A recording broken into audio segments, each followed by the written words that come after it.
Hello guys, आज मैं आपके साथ जो रेसिपी शेयर करने वाली हूँ वो ना सिर्फ ताकत का ख़जाना है बल्कि सेहत का राज भी है और जिस्मानी हड्डियों को मजबूत करने वाला है। तो चलिए अपनी इस रेसिपी की तरफ चलते हैं। इस रेसिपी को तैयार करने के लिए हमें जिन चीज़ों की ज़रूरत है उसमें हमें ड्राई फ्रूट्स को शामिल करना है।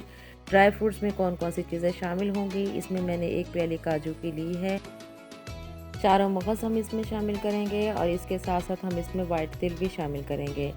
ये तमाम ड्राई फ्रूट्स जो हैं ये हमारी जिस्मानी हड्डियों को मजबूत करते हैं। इसके साथ हम अलसी भी शामिल कर रहे हैं, बादाम हम इसमें शामिल करेंगे और बादाम के लिए मैंने 1 प्याली बादाम शामिल किया है। इसके साथ ही हम पिस्ता भी शामिल कर लेंगे। पिस्ता भी मैंने 1 प्याली ले लिया है। फूल मखाने भी हम इसमें शामिल करेंगे क्योंकि फूल मखाने का बहुत ही फ़ायदा होता है, इसमें कैल्शियम से ये भरपूर होता है। देसी घी हम इसमें शामिल करेंगे और इसके साथ जो एक ख़ास इंग्रेडिएंट्स है यानी जिसके साथ ये रेसिपी तैयार की जा रही है वो है खजूर। खजूर से हम इस रेसिपी को तैयार करेंगे। खजूर हमारी इस रेसिपी का एक मेन इंग्रेडिएंट्स है। तो मैंने ये 1 केजी खजूर ले ली है। इस खजूर को आप साफ़ कर लीजिएगा और इसकी गुठलियाँ हम अलहदा कर लेंगे। खजूरों को मैंने अच्छे तरीके से साफ़ करने के बाद इनकी गुठलियाँ अलहदा कर दी हैं। स्टेप बाय स्टेप हम तमाम खजूरों की गुठलियों को अलहदा कर देंगे और इसी तरह से उनको फिर एक साइड पर रख लेंगे। आप ये देखें कि मैं खजूरों की गुठलियाँ अलहदा कर रही हूँ और तमाम खजूरों को इस तरह से हम तैयार कर लेंगे। पहले इसे हम इन तमाम खजूरों को रेडी करके रख लेंगे। इसके बाद हम इसको मैश कर लेंगे। अगर आप इसको ब्लेंड करना चाहती हैं तो आप ग्राइंडर में इसे ब्लेंड भी कर सकती हैं या चॉपर की मदद से आप इसको चॉप भी कर सकती हैं। अगर आपके पास ये चीज़ें अवेलेबल नहीं हैं तो आप इनको मैश कर लीजिएगा। जब हम खजूरों को अच्छा सा मैश कर लेंगे तो फिर हम इनको एक प्याली में डालकर एक साइड पे रख देंगे। दूसरी तरफ हम एक फ्राई पैन लेंगे और मीडियम फ्लेम पर हम उसे गर्म कर लेंगे। जब हमारा फ्राई पैन का पैंदा अच्छे से गर्म हो जाएगा तो फिर हम इसमें अलसी शामिल करेंगे। अलसी को रोस्ट करने के लिए हमने देसी घी इसमें शामिल नहीं करना। अब हम फुल मखाने को रोस्ट करने के लिए 1 चम्मच देसी घी का शामिल करेंगे। जब हल्का सा देसी घी गर्म हो जाएगा तो फिर हम इसमें फुल मखाने शामिल कर देंगे। फुल मखाने को हमने थोड़ा सा रोस्ट करना है, यानी हम इसको बिल्कुल लाइट ब्राउन सा करेंगे। बहुत ज़्यादा हमने इसको फ्राई नहीं करना क्योंकि जो ऑयल होगा वो फुल मखाने में जज़ब हो जाएगा। तो ये देखें हमारे फुल मखाने जो हैं ये बड़े अच्छे से रोस्ट हो चुके हैं। अब हम इनको ठंडा करने के लिए एक साइड पर छोड़ देंगे। अब हम dry fruits step by step इनको चॉपर में चॉप कर लेंगे। आप ये हैरान हो रहे होंगे कि मैंने इन ड्राई फ्रूट्स को चॉपर में क्यों चॉप किया है, ग्राइंडर में क्यों नहीं ग्राइंड किया। इसकी एक वजह ये है कि मुझे बहुत ज़्यादा बारीक मटेरियल नहीं चाहिए था। हमने इन तमाम ड्राई फ्रूट्स को भुरभुरा सा ब्लेंड करना है। अब ये देखें कि मैंने इसको इसीलिए चॉपर में चॉप किया है कि ये बहुत ज़्यादा बारीक मुझे मटेरियल नहीं चाहिए, बल्कि ये मुझे भुरभुरा भुरभुरा और मोटा सा मटेरियल चाहिए था। बादाम, काजू और पिस्ता को हमने चॉपर में चॉप कर लिया है। अब जो हमारे मटेरियल रह गया था अब हम उसे चॉप करेंगे। ये चारों मगज़ अब हम इसमें चॉप करेंगे और इसके साथ ही जो हमने फुल मखाने रोस्ट करके रखे थे उनको भी हम चॉपर में चॉप कर लेंगे। इसी तरह हम अपना तमाम मटेरियल रेडी कर लेंगे। फुल मखाने जब ठंडे हो जाएंगे तो फिर हमने इनको ग्राइंड करना है। हमने इनको गरम गरम ग्राइंड नहीं करना। अब हम इस सारे मटेरियल को एक प्लेट पे निकाल लेते हैं और इसे हम एक साइड पर रख लेते हैं। और आप ये देख रहे हैं कि ये देखिए कितना मोटा मोटा और बारीक नहीं हमने ज़्यादा करना, हमने ये मोटा मटेरियल रखना है। अब जो हमने अलसी रोस्ट करके रखी थी वो हमारी ठंडी हो चुकी है।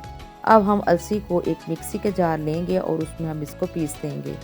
अलसी को हमने बारीक पीस देना है, इसे हमने ज़्यादा मोटा नहीं करना। तो ये देखें हमने अलसी जो है ये बारीक पीस ली है। अलसी को भी हम ठंडा कर लेंगे और उसके बाद फिर हम इसको एक मिक्सी का जार लेंगे और उसमें हम इसको बारीक पीस लेंगे। इसी तरह से अब हम एक बड़ा बाउल लेते हैं और उस बाउल में हम इन तमाम मटेरियल को शामिल कर लेते हैं। इसमें जो बादाम, काजू और पिस्ता और चारों मगज़ हमने जो पीस के रखे थे उन सब को अब हम स्टेप बाय स्टेप इनको मिक्स करते चले जाएंगे और इनको अब हाथों की मदद से हम इनको मिक्स करेंगे। तमाम मटेरियल को अच्छी तरह से मिक्स करने के बाद हम इसको एक साइड पर छोड़ देंगे और अब हम फ्राई पैन लेंगे। उस फ्राई पैन में हम 1 चम्मच देसी घी का शामिल करेंगे और जो खजूरें हमने मैश करके रखी थी वो मैश की हुई खजूरें हम इसमें शामिल करेंगे और हम इस देसी घी में उसको थोड़ा सा हम गर्म कर लेंगे। हम चम्मच उतनी देर तक चलाते जाएंगे जब तक कि देसी घी खजूरों में अच्छे से जज़ब ना हो जाए। तो आप ये देखेंगे कि थोड़ी देर के बाद जो देसी घी है वो खजूरों में अच्छे से जज़ब हो चुका है। अब हमने ड्राई फ्रूट्स का जो मटेरियल रेडी करके रखा था, जिसको हमने चॉपर में चॉप किया था, उसमें हम इन खजूरों को शामिल कर देंगे और चम्मच की मदद से या फिर आप हाथों की मदद से इसको अच्छी तरह से मिक्स करते चले जाएंगे। तो ये देखिए, हमने खजूरों का जो मिक्सचर है वो भी इसमें शामिल कर दिया और जो हमारा ड्राई फ्रूट्स का मिक्सचर था उसमें हमने खजूरों को अच्छी तरह से मिक्स करते जाना है। हमने इन तमाम चीज़ों को अच्छी तरह से मिक्स कर लेना है, यहाँ तक कि ये एक जान हो जाएँ। इसके बाद हम इसका एक लड्डू बना लेंगे और लड्डू बनाने के बाद हम इसका एक बड़ा सारा रोल बना लेंगे। अब हम इसका बड़ा सारा रोल तैयार करेंगे। रोल बनाने के बाद फिर हम इसकी छोटे-छोटे टिक्कियाँ बना लेंगे। तो इस तरह से ये खजूर की ड्राई फ्रूट टिक्की रेडी हो जाएगी। तो ये देखें, मैंने रोल बना लिया है इसका।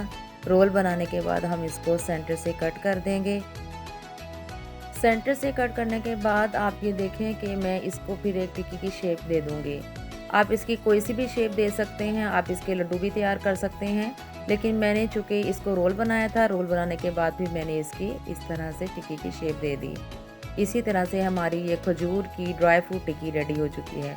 आज की हमारी रेसिपी जो है ये बहुत ही मज़े की है और अफ्तारी के लिए आप इस तरह से खजूर का इस्तेमाल कीजिए। उसको ड्राई फ्रूट्स के साथ तैयार करें और रोज़ा अफ्तार करें।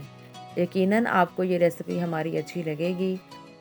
खजूर की ड्राई फ्रूट टिक्की तैयार करें। वैसे तो खजूर से हम रोज़ा अफ्तार करते हैं, लेकिन खजूर का अगर हम इस तरह से ड्राई फ्रूट्स के साथ इसका इस्तेमाल करेंगे तो ये हमें और भी ज़्यादा फ़ायदा देगा। तो खजूर की ड्राई फ्रूट टिक्की हमारी रेडी हो चुकी है। इसमें हमने सफ़ेद तिल का भी इस्तेमाल किया था।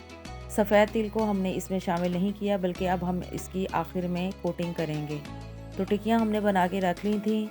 अब हम इनकी स्टेप बाय स्टेप सफ़ेद तिल के साथ इनकी कोटिंग करेंगे।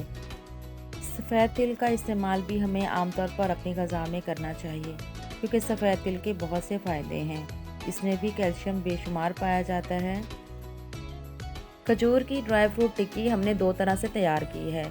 इस तरह से एक तो हमने ड्राई फ्रूट के साथ खजूर को रेडी कर लिया है और दूसरी हम इसको अब हम सफ़ेद तिल के साथ इसको रेडी कर लेते हैं। सफ़ेद तिल को हमने मटेरियल में मिक्स नहीं किया था, बल्कि हमने इसको अलहदा से कोटिंग के लिए रेडी कर लिया है। इस तरह हमारी खजूर की ड्राई फ्रूट टिक्की सफ़ेद तिल के साथ हम तैयार कर चुके हैं। इसी तरह दोनों का ही जो टेस्ट है वो डिफरेंट होगा। सफ़ेद तिल के साथ इसका टेस्ट और होगा और जो ड्राई फ्रूट्स के साथ हमने इसको रेडी किया है इसका टेस्ट और होगा। तो वीडियो को मुकम्मल ज़रूर देखिएगा। टेक केयर, अल्लाह हाफिज़। मिलते हैं नेक्स्ट वीडियो में।